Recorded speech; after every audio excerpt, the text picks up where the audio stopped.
All right, what's going on, guys? Hope everybody's out there staying high speed and motivated and accomplishing their goals, whatever they may be. Welcome to another off-the-cuff video where I'm just having an idea that I really want to share with you guys because I think it's valid information. It's something that'd be beneficial to you. So I'm just pulling out my cell phone and recording a video so that you get the information. So you already read the title, so I think you know what the topic of this video is going to be, and that is the secret to running faster is probably not what you expect it to be.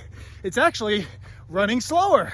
Now, this is actually a not so well-known secret for a lot of Olympic runners, marathon runners, long distance runners, ultra runners, all the top dog runners all know this secret and live by it and train by it and get results.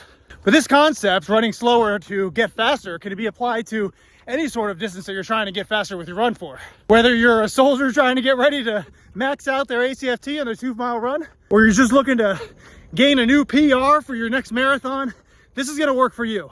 So first I'm gonna tell you why running slower actually works as far as training for becoming faster in the long run. And then I'm gonna give you some methods that the top dog runners out there are using, that I'm using personally, to make sure that we are training effectively to get faster. So why does running slower allow you to run faster?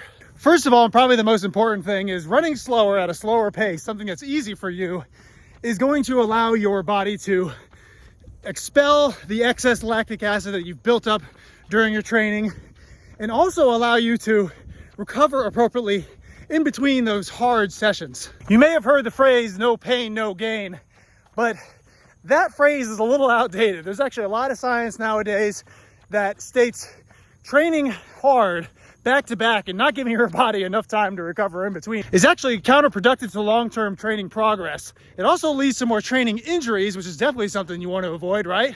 And it doesn't allow you to get that mental reset that you would otherwise need to help push you even harder for that next hard session. So giving yourself enough break in between those difficult sessions with easy runs is only going to be beneficial to you in the long run. Running slow often is also going to help you to build up that aerobic capacity that you're looking for to be able to handle the harder runs, the faster runs. Running slowly often is going to help you to build up that aerobic capacity that's necessary to help your body use the available oxygen that it has to function more effectively.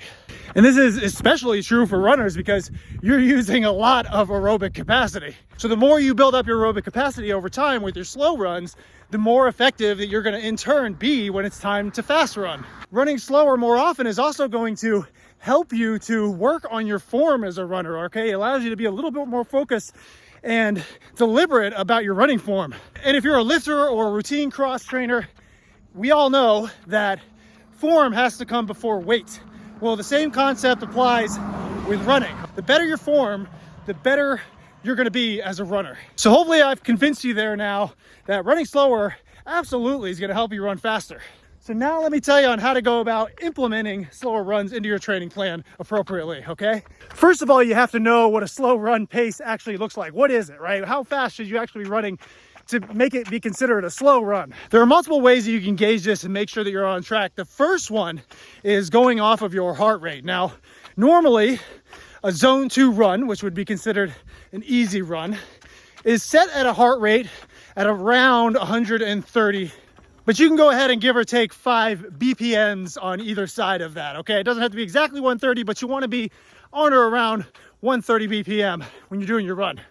Another method is called the MAF method, M-A-F, or the maximum aerobic function method.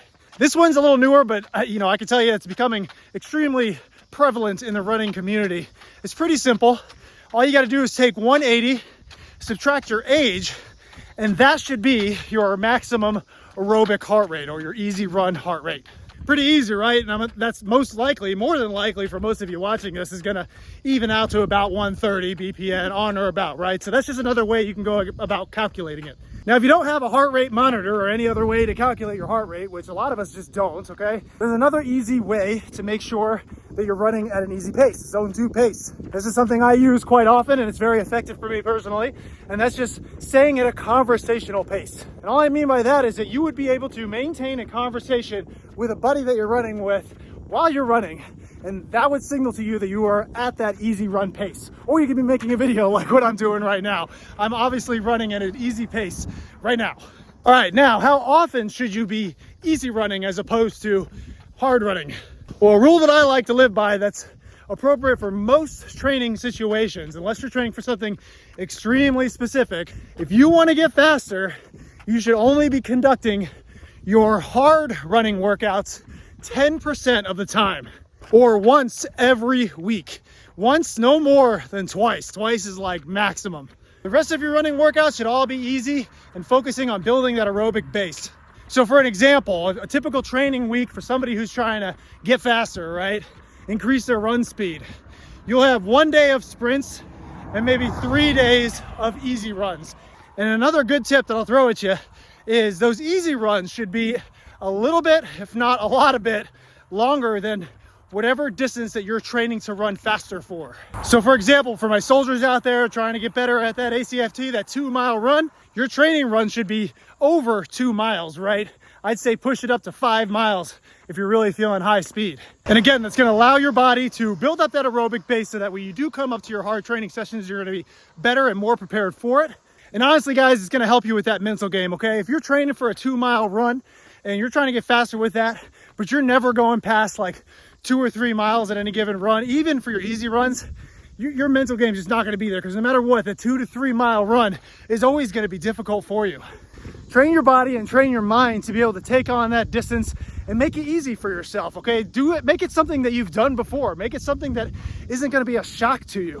That's why it's important to train effectively, because when it comes down to game day, you want to be as prepared as possible for it. All right, guys, that's what I have on my end. If I wasn't clear enough on anything, or if you have any additional questions, please go ahead, by all means, drop that in the comments. I do my very best to read all the comments and get back to as many questions as I possibly can, all right? So don't hesitate to do that. And if you're somebody who has some good wisdom and knowledge on how to get faster, please drop that in the comments as well. The more information we have, the better.